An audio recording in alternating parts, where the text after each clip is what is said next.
Le dispararon en su propia casa de campaña y no fue un susto cualquiera, fue un atentado para matarla. Estamos hablando de Xóchitl Trés, candidata de Movimiento Ciudadano para la alcaldía de Juan Rodríguez Clara, al sur de Veracruz, quien sobrevivió a un ataque armado directo. Y no solo eso, ella misma dijo que se sabe quiénes fueron y que todo el pueblo también lo sabe. Esto ocurrió este martes 21 de mayo en la tarde-noche. Un comando armado llegó hasta su casa de campaña mientras ella atendía a gente. Los agresores entraron con armas directo a matarla, pero gracias a que tenía 2 escoltas asignados por el gobierno estatal, se repelió el ataque.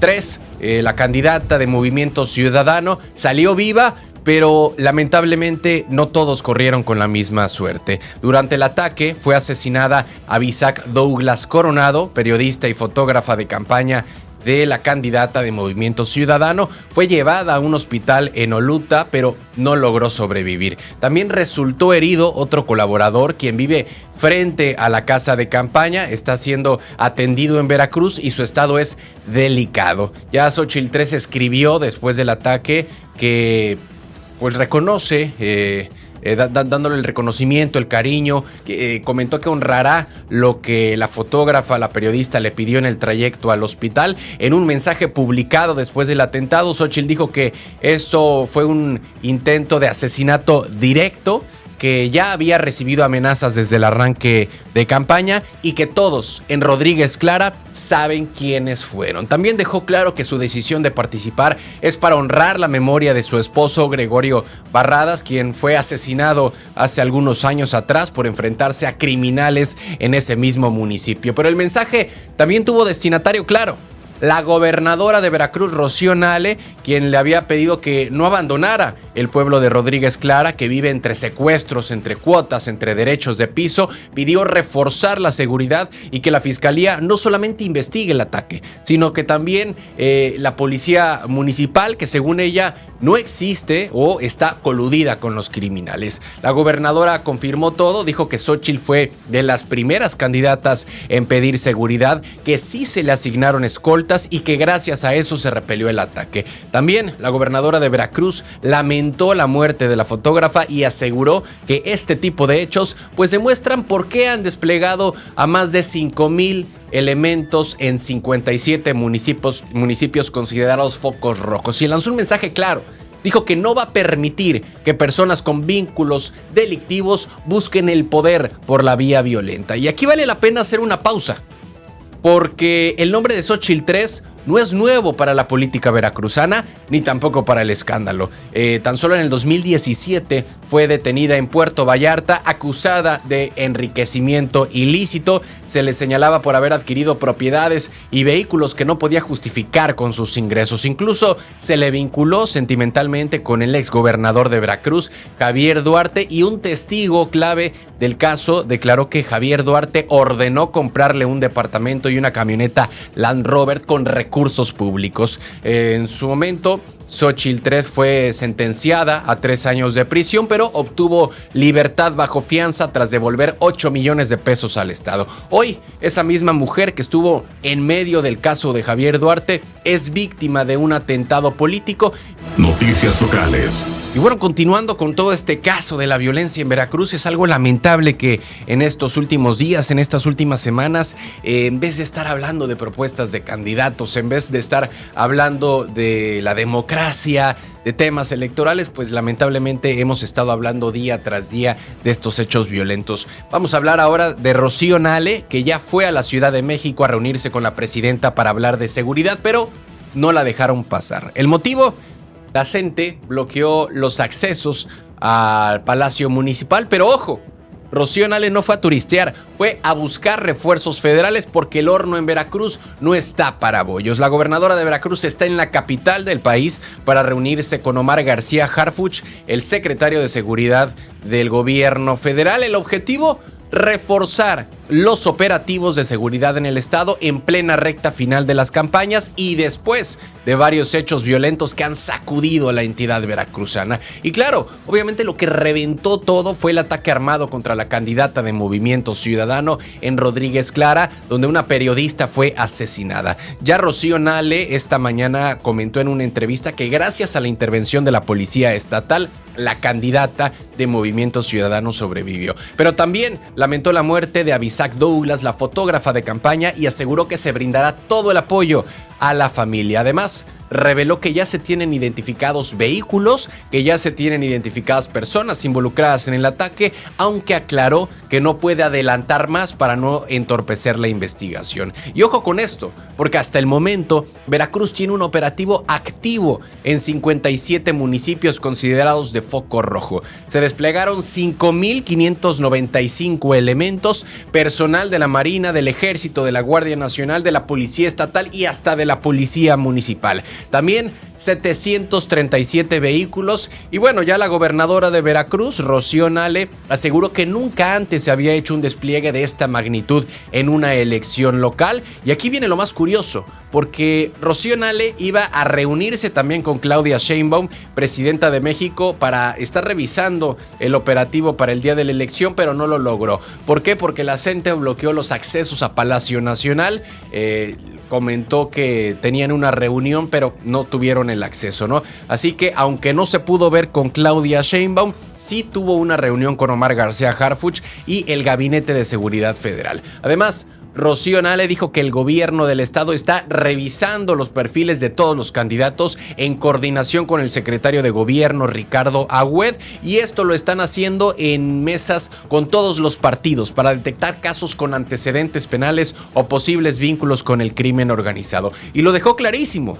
Lo dejó clarísimo la gobernadora de Veracruz, dijo que el poder no puede obtenerse mediante la violencia, que no va a permitir que delincuentes lleguen al gobierno. Así que mientras en Veracruz están jugando las elecciones, en la capital se están moviendo las piezas para evitar que esto se convierta en tierra de nadie. Y Rocío Nale, guste o no, está tocando las puertas que tiene que tocar, aunque bueno, si hasta una reunión presidencial se cancela por un bloqueo, imagínense cómo está el ánimo en todo el país. Información nacional. Y bueno, vamos con una declaración a nivel nacional en la sección de noticias nacionales, algo también rara. Porque Rodrigo Mariscal, el jefe de planeación económica de la Secretaría de Hacienda, en plena conferencia con empresarios de alto nivel, llegó a comentar algo que pues a todos nos dejó con la ceja levantada. Llegó a comentar que las familias mexicanas tienen ahorros para enfrentar una recesión. Lo llegó a comentar el encargado de Hacienda de la Secretaría de Hacienda de México. ¿Que cómo están tan seguros? Pues porque según él la economía va bien, no hay recesión y además los hogares mexicanos tienen músculo financiero. Así como si todos tuviéramos guardado en el fondo de emergencia o en el colchón o el cochinito lleno, ¿no? Esto lo declaró durante la conferencia anual del Consejo de las Américas en México, un evento de élite donde se habla de economía, donde se habla de comercio, de finanzas, y ahí fue donde soltó varias frases que dejaron a más de uno con la ceja levantada. Dijo que no estamos en recesión, que las familias tienen ahorros suficientes y que no ha habido una subida generalizada de precios. Y la joya: todavía es muy aventurado decir que estamos en crisis. Perdón, con esa declaración, ¿qué quiso decir? Primero vamos por partes. Antes que nada, hay que entender qué es la recesión. Es cuando la economía deja de crecer durante al menos 2 trimestres seguidos, se produce menos, se consume menos, hay más despidos y la gente aprieta el cinturón. Pero no solo se trata de que caiga la economía en un mes y ya. Mariscal explicó que para hablar de una recesión se necesitan 3 condiciones claves: la duración, es decir, una caída sostenida, una profundidad, una caída fuerte, y una generalización que afecte a varios sectores al mismo tiempo. Y según Hacienda, eso no está ocurriendo en México, aunque bueno, en la calle la historia suena diferente porque puede que el PIB no se haya desplomado, pero hay que reconocerlo, hay estancamiento, los precios en mercados y tiendas no han bajado y muchos viven al día sin margen para ahorrar. Aún así, en la Secretaría de Hacienda insisten en que la economía no se comporta como en otras crisis y que el empleo se mantiene estable y que los salarios están creciendo. Y uno piensa, pues bueno, ¿de qué país estamos hablando? Porque el único crecimiento constante parece ser el del aguacate, el de la tortilla, el de la gasolina. Pero ahora vamos a la parte que más ha generado reacciones, porque según Hacienda, los hogares mexicanos tienen músculo financiero para aguantar una recesión. ¿Por qué? Porque el salario mínimo ha aumentado, porque ha bajado la informalidad y porque hay más empleo formal. Y aunque es cierto que el salario mínimo ha subido, también lo que es la inflación ha absorbido buena parte de ese aumento. Y lo de los ahorros, bueno, que levante la mano quien tiene dinero guardado para 3 meses de gastos, porque en este país ahorrar es casi un lujo. Y un dato interesante que sí compartió Mariscal fue que más del 50% de nuestras exportaciones pasan por el TEMEC, o sea, sin pagar arancel. Pero otro 10% sí está enfrentando impuestos altos, principalmente en Estados Unidos. Hacienda dice que si logramos que el 75% o incluso el 86% de nuestras exportaciones entren por el TEMEC, podríamos reducir el arancel promedio del 13 a solo 6%. Eso sí sería un alivio para las empresas exportadoras, pero seamos honestos, eso se siente en el bolsillo de la gente. Y también otra gran pregunta, ¿esto no sería aumentar la dependencia con Estados Unidos, cuando hoy en día lo que estamos buscando también es que ya no exista esa dependencia tanto en el país norteamericano ante las locuras y las amenazas del presidente Donald Trump, ¿no? Esto le ayudaría a que al que paga luz, gas, despensa y renta con la tarjeta ya topada, este tipo de declaraciones. Pero bueno, en resumen, la narrativa oficial es esta: no hay recesión, hay empleo y las familias están listas por si llega una recesión. Pero el panorama en la calle es otro. El dinero no rinde, todo está más caro y si no es recesión, pues se le parece mucho, ¿no? Quizás no haya una crisis técnica, pero la percepción ciudadana sí es de crisis emocional y económica. Decir que los hogares tienen ahorros suficientes suena bien en conferencia con empresarios, pero pregúntenle a la señora del mercado, al mesero que perdió clientes o al joven que trabaja como freelancer si tiene ese colchón que menciona tanto la Secretaría de Hacienda. Noti Express Internacional. Y bueno, en la sección de noticias internacionales, Vladimir Putin no cede ante nadie y la guerra en Ucrania ya se prepara para su 4º año. Ni Donald Trump, ni la Unión Europea, ni Zelensky han logrado que el presidente ruso se mueva 1 centímetro, porque en esta historia solo hay una persona que decide cuándo termina la guerra, y no se llama Donald Trump, señores, no se llama el presidente de Ucrania Zelensky, se llama Vladimir Putin. Desde que comenzó la invasión en febrero del 2022, Vladimir Putin ha demostrado que su plan no incluye rendirse ni tampoco renegociar o negociar bajo presión. Y esta semana volvió a dejarlo claro. Mientras líderes internacionales intentan reactivar negociaciones, él acepta llamadas, escucha propuestas, pero no se compromete a nada. Ni fechas, ni condiciones, ni siquiera presencia física en las reuniones. El más reciente en intentar mediar fue el propio presidente estadounidense Donald Trump, quien presumió en su red social Truth Social que tuvo una llamada de 2 horas con Vladimir Putin y que de ahí salió una gran conversación. Dijo que Rusia y Ucrania empezarán negociaciones inmediatamente, pero del otro lado, en Moscú, Vladimir Putin solo dijo que todo va por buen camino sin comprometerse a nada. Hasta ahora, lo único confirmado es que hablaron de intercambiar prisioneros, 9 rusos por 9 estadounidenses, pero de tregua o paz, ni una línea firme. Mientras tanto, la Unión Europea y Reino Unido ya se cansaron de esperar a Estados Unidos y lanzaron nuevas sanciones contra Rusia. ¿Por qué? Porque está claro que Vladimir Putin no va a sentarse a negociar en serio en el corto plazo. Y en Kiev, Zelensky lo ve clarísimo.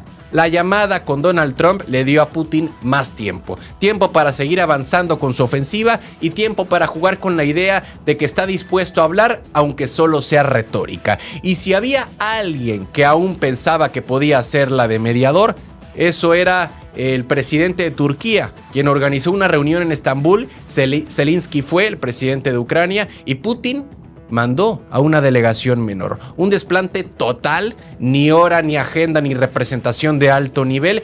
Y ahí fue donde el presidente de Ucrania lo resumió en una frase.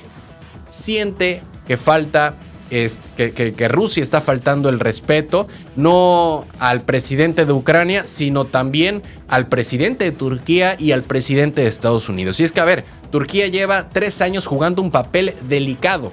Le vende drones a Ucrania, pero no aplica sanciones a Rusia y además mantiene relaciones con ambos, es decir, está jugando para los dos bandos, está tratando de no meterse en la guerra y está tratando de ser este mediador hoy en día, ¿no? El presidente de Turquía quiere ser el equilibrista global, pero este episodio mostró que el presidente de Rusia no lo toma tan en serio y eso obviamente lo debilita como su papel de mediador regional. Vladimir Putin dice que sí, pero en sus términos quiere un acuerdo completo, es decir, con garantías territoriales, con control de las zonas ocupadas y sin que Rusia quede como el agresor. Eso no es paz, eso es imponer condiciones mientras siguen disparando y según Alemania, Vladimir Putin no busca el fin del conflicto, solo lo que está buscando es ganar tiempo. Putin no está ignorando a Occidente, está usándolo para parecer flexible, mientras en el terreno sigue empujando su guerra. La pregunta ya no es si quiere la paz, la pregunta es si alguien, además de él, va a tener poder real para obligarlo a detenerse.